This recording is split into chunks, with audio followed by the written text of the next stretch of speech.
Now, like most of us, Jerry Foltz was on the edge of his seat last Sunday watching Brooks Koepka march into golf history. Where does Major number 5 put Brooks in the pantheon of the game's greats? You shouldn't be surprised to learn that Foltzy has some thoughts. Well, first of all, I wasn't on the edge of my seat. I was on my backside on the couch, Arlo. But nonetheless, it was great to watch. Kyle Porter put out a tweet on Sunday evening that more men have walked on the moon since 1968 than have won 5 major championships. Certainly that puts Brooks Koepka in some pretty heady company right there.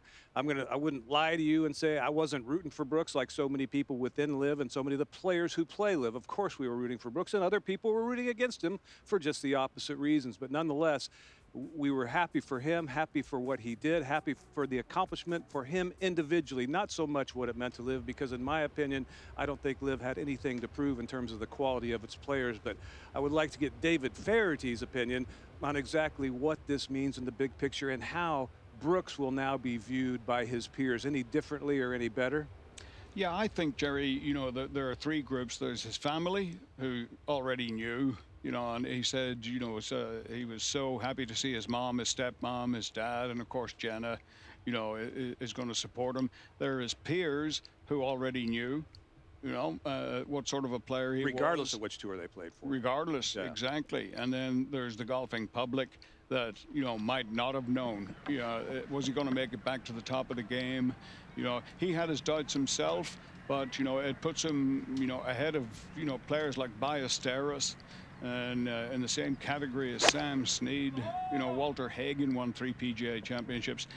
You know, to be in that kind of company and to be 33 years old, you know, the best is yet to come. He feels like the sky's the limit. He said yesterday that he's always said the number 10 majors is his goal. That is a very ambitious goal, but given his track record, David, winning majors far more regularly than he does any tour event of any tour he's played in, you wouldn't count against him, would you? No, and that's for sure. You know, I mean, anytime he gets into a major championship, it puts a tilt in his kilt.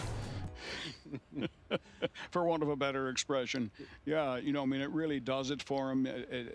His concentration just comes, you know, down to that focus point, you know, where he hits one shot at a time. You know, his memory is short, and whatever it is about major championships, you know, that's what turns him on. Yeah, Arlo, you're new-ish to the game, and we are thrilled to have you because I think you're absolutely incredible at what you do, and that's not just me being nice to you because I'm not a nice person. You know that. You tell me that all the time, but you got to watch this from home, and now you are ingrained in the game, and now you're a fan of the game. Tell us your observations watching it. Well, it's just so impressive to see somebody like Brooks Koepka who, and for me, because he was injured and the injury was so serious and he had doubts about ever getting back to the level that brought him his first 4 majors, because he won those majors in no time at all, didn't he, over the course of a couple of years. And, you know, in any sport, when a player of his caliber plays to that level but has an injury that serious, there are always doubts about whether you can recapture the magic and recapture the form physically. There's no doubt about Brooks Koepka's mentality and the strength that he has psychologically, but he couldn't trust his body for a long time. Now he can. And in fact, he says his right leg is stronger than his left leg now because he's worked so hard. And I don't think there's any stopping him now. And if you look at the rest of the fields, maybe in the US Open, maybe at the Open Championship at Royal Liverpool in a few weeks' time, it's got to get in the heads of everybody else how good he is and how focused he is when the bright lights of the majors are shining on them, because he has been absolutely magnificent when it counts. One player away from having the first 2 legs of the Grand Slam this year as we go back out and check in on Kevin Na for birdie at 7. Dom's following him. Dom,